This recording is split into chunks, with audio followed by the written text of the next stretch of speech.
Então, pessoal, vim aqui mostrar um truque a vocês, para vocês nunca perderem no jogo da velha. Primeira dica que eu dou para vocês é nunca começar aqui pelo canto. Aí vocês começam aqui pelo canto, supondo que eu sou o X. Seu adversário vai jogar aqui para trancar seu jogo. Aí você joga aqui.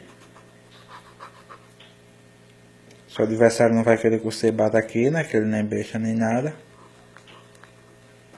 Você também, que não é besta nem nada, vai jogar aqui para ele não bater assim.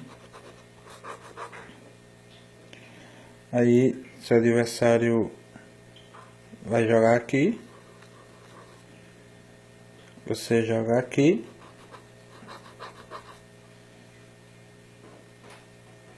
E seu adversário provavelmente vai jogar aqui.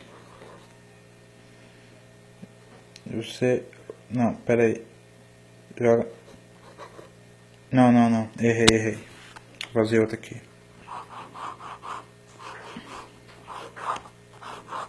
Esse outro truque, todo mundo diz que não pode começar jogando aqui pelos cantos.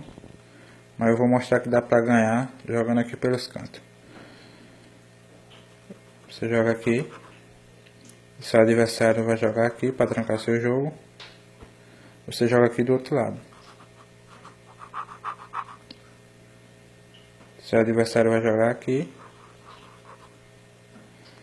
Você joga aqui, que não é besta nem nada, né? Pra ele não bater assim. E seu adversário vai jogar aqui. Aí você joga aqui, ó. Pra vocês bater ou assim ou assim. Seu adversário vai jogar aqui. Pra você não bater assim. Não, ele ganhou. Não. Pera aí, não, tá errado.